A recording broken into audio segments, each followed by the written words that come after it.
What are the different states of matter, and how do their properties and behaviors differ from one another? Have you ever wondered how the same water can be ice in your freezer, liquid in your glass, and steam coming out of a kettle? Or why lightning in the sky is actually a different state of matter altogether? Today, let's explore the different states of matter, and how their properties and behaviors make them so different from one another. The main states of matter are solids, liquids, gases, and plasma.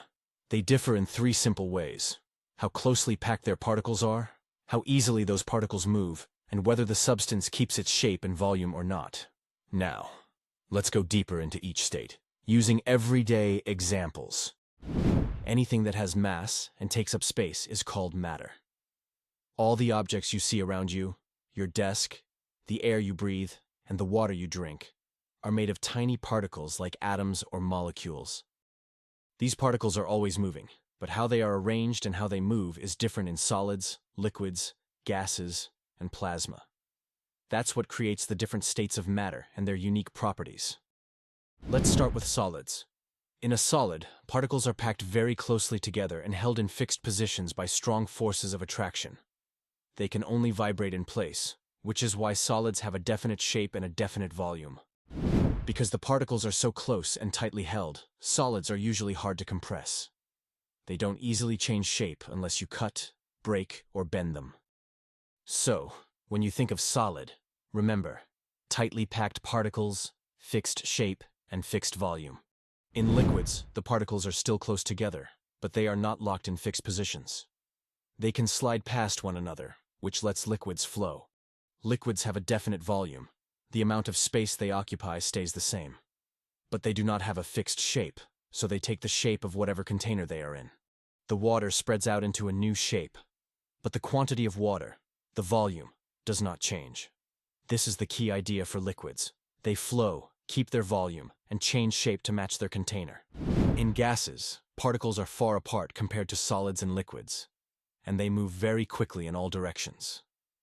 The forces of attraction between particles are very weak, so they spread out to fill all the space available.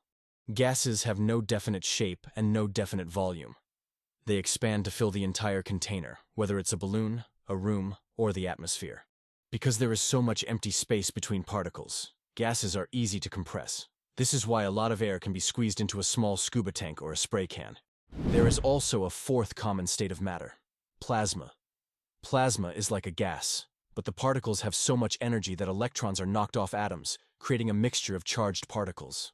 Plasmas do not have a fixed shape or volume, just like gases. But they conduct electricity and respond strongly to magnetic fields. Most of the visible matter in the universe, like stars, is actually in the plasma state. In solids, particles are tightly packed and only vibrate, giving solids a fixed shape and volume and very low compressibility. In liquids, particles stay close but move around, so liquids keep their volume but change shape to match the container. In gases, particles move freely, so gases take the shape and volume of their container. Particles are far apart and move rapidly, so gases have no fixed shape or volume and are easy to compress. In plasma, these fast-moving particles become charged, allowing plasma to conduct electricity and behave differently in electric and magnetic fields. Changing temperature or pressure can move matter from one state to another. When you heat a solid like ice, its particles gain energy, move more, and eventually break free into a liquid. This is melting.